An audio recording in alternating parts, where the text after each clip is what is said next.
प्यार के।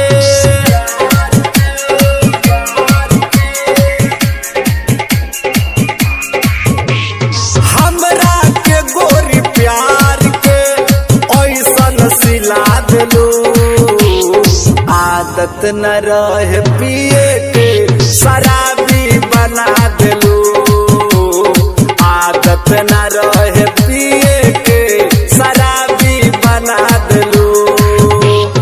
हमरा के गोरी प्यार के ऐसन सिला देलू, आदत न रहे पिए के शराबी बना देलू, आदत न रहे पिए के शराबी बना देलू।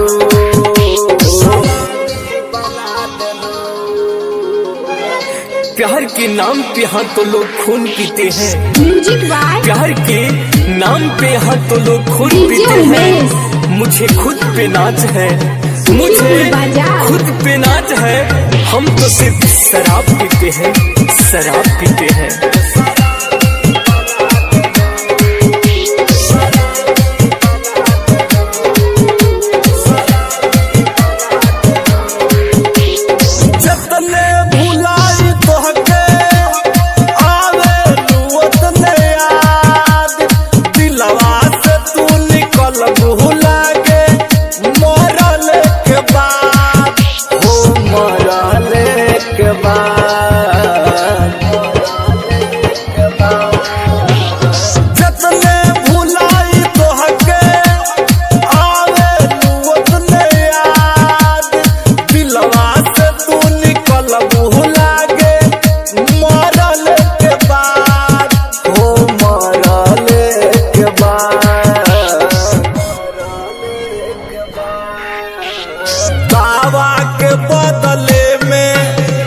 दावा के बदले में हमके जहर खिया देलू, आदत रहे न पिए के शराबी बना देलू, आदत रहे न पिए के शराबी बना देलू।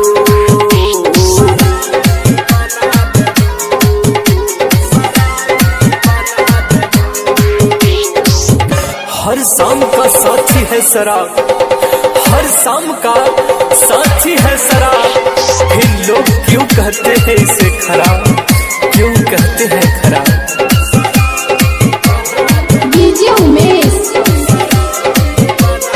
सुखीपुर बाजार। केहू कहेला पागल, केहू कहे दीवाना, पी पी के गम मिटाई अब तो दारुए भइल सहारा, दारू भइल सहारा। केहू कहेला पागल, केहू कहे दीवाना, पी पी के गम मिटाई अब तो दारुए भइल सहारा, दारू भइल सहारा।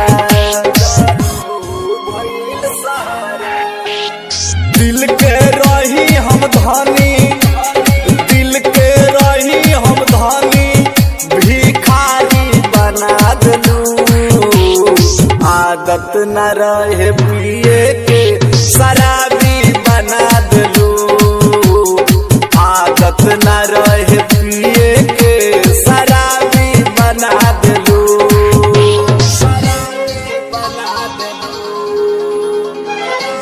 दिल के दर्द से बड़ा कोई दर्द नहीं होता, म्यूजिक बाय दिल के दर्द से बड़ा कोई दर्द नहीं होता। आशिकों के शराब के सिवा कोई हमदर्द नहीं होता, हमदर्द नहीं होता।